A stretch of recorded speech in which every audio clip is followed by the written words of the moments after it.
Haleluya, puji Tuhan. Salam sejahtera bagi seluruh keluarga besar GPDI RSJADAI. Hari ini kita kembali akan bersama-sama merenungkan renungan yang singkat. Mari kita terus pergunakan renew, tambah hari, tambah diperbaharui. Dan kita menggunakan 365 hari untuk mengubahkan. Dengan firman Tuhan itu akan mengubahkan seluruh kehidupan kita. Mari kita dapatkan di dalam Injil Lukas pasal yang ke-17 ayat 11 sampai ayat 18. Tapi saya hanya membaca ayat 11 sampai 15 saja.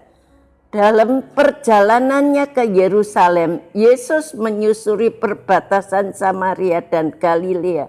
Ketika ia memasuki suatu desa, datanglah 10 orang kusta menemui dia. Mereka tinggal berdiri agak jauh dan berteriak, "Yesus Guru, kasihanilah kami." Lalu ia memandang mereka dan berkata, "Pergilah, perlihatkanlah dirimu kepada imam-imam." Dan sementara mereka di tengah jalan, mereka menjadi tahir.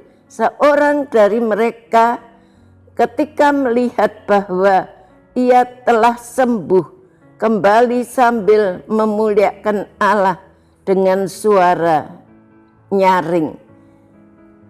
Kita baca terus saja. Lalu tersungkur di depan kaki Yesus dan mengucap syukur kepadanya. Orang itu adalah orang Samaria. Saya beri tema firman Tuhan, ingat atau lupa kebaikan Tuhan. Ingat atau lupa kebaikan Tuhan.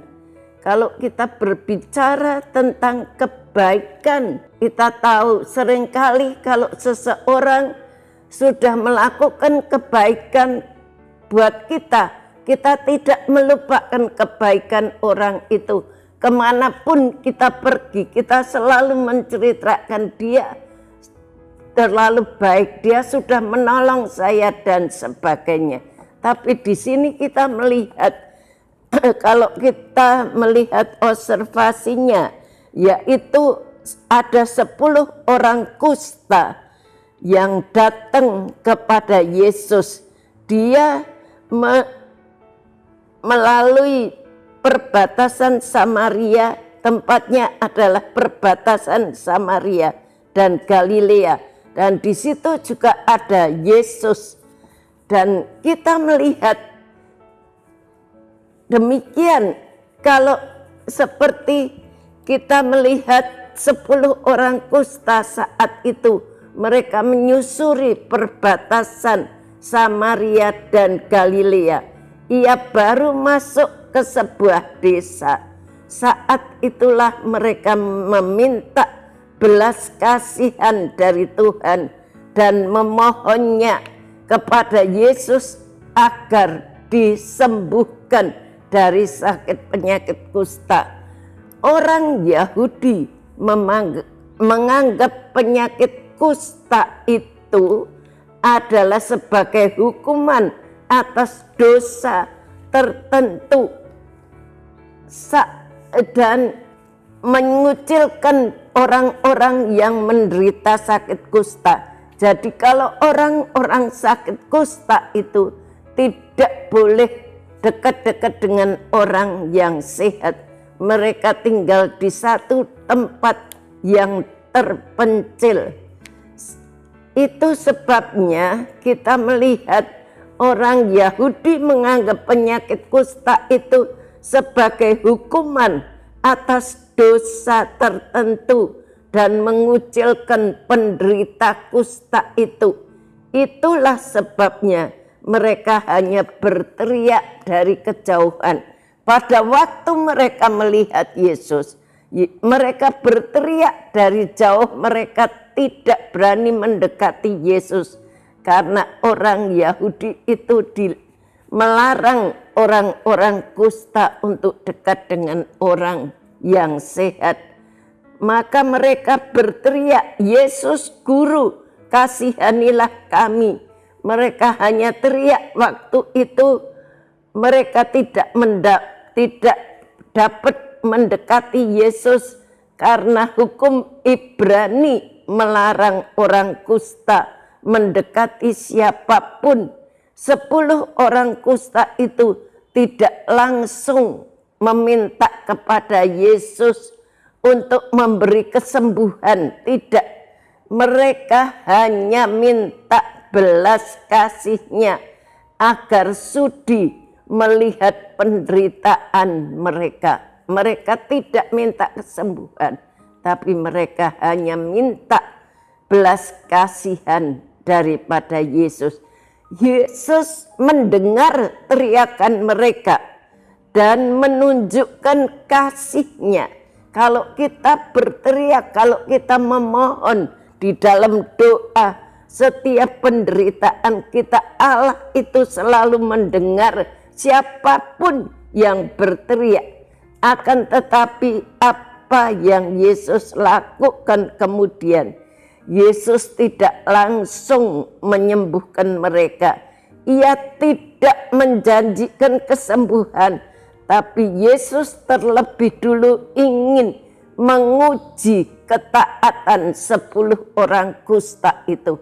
Apakah mereka taat kepada perintah daripada Yesus atau tidak? Di dalam ayat 14 dikatakan, lalu ia memandang mereka dan berkata, "Pergilah, perlihatkanlah dirimu kepada imam-imam."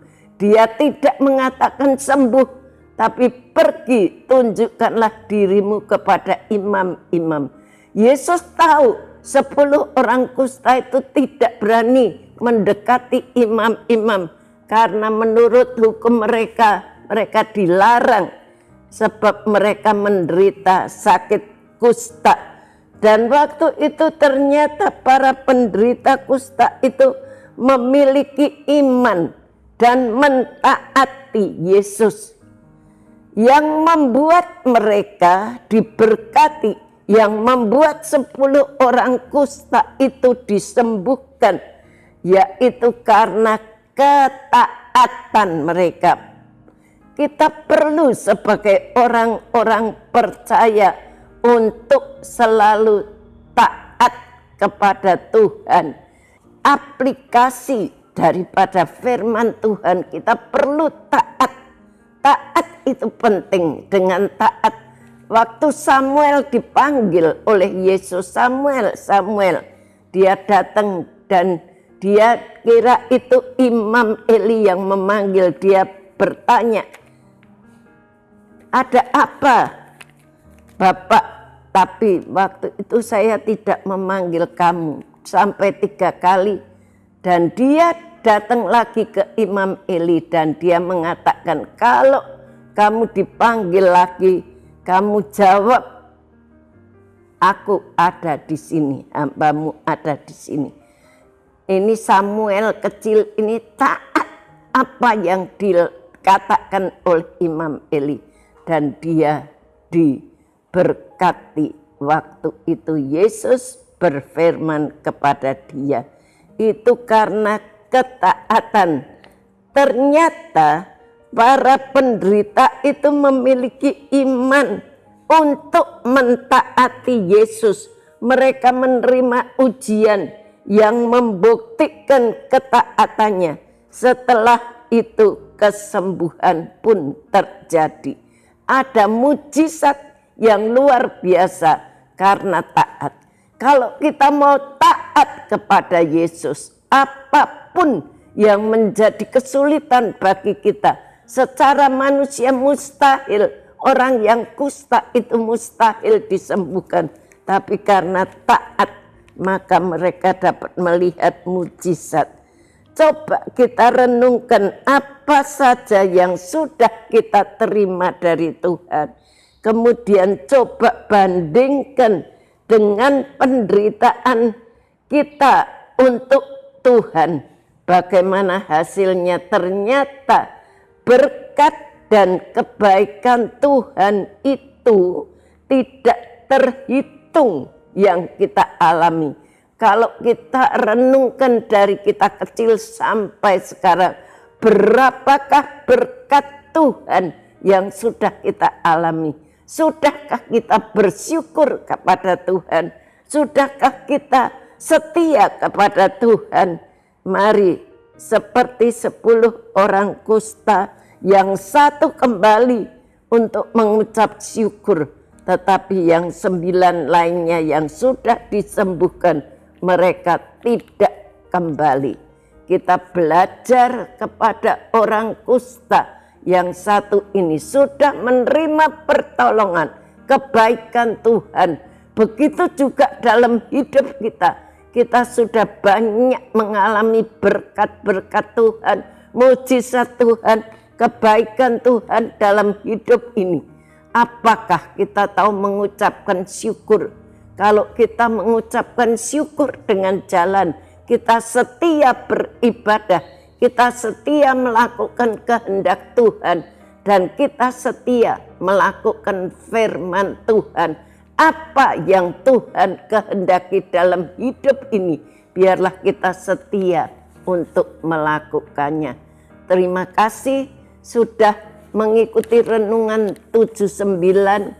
Kiranya dapat menjadi berkat kita semuanya, Bapak, Ibu, Saudara yang ingin didoakan untuk pokok-pokok doa tertentu, menceritakan kesaksian baik mujizat kesembuhan, pemulihan masalah keluarga dan lain-lain, dapat disalurkan melalui cas WhatsApp di nomor 08 1327 420088. Mari kita berdoa kepada Tuhan. Terima kasih Tuhan buat firman-Mu. Ajar kami anak-anak-Mu yang sudah banyak menerima berkat-berkat-Mu, tahu bersyukur kepadamu dengan menunjukkan kesetiaan kami dalam mengiring kepadamu sebagai tanda terima kasih kami atas semua pemeliharaan dan kemurahan-Mu dalam hidup ini. Terima kasih Engkau sempurnakan firman-Mu, biar ini boleh menjadi rema, menjadi kekuatan dalam perjalanan hidup kita untuk tetap setia dan taat melakukan segala firman-Mu. Terima kasih Tuhan, berkati seluruh keluarga besar GPDI El Shaddai. Berkati Ibu Gembala kami Susan Malino yang dengan setia ketekunan selalu membawa jemaat GPDI El Shaddai untuk lebih hari, lebih dekat dalam mengiring kepadamu.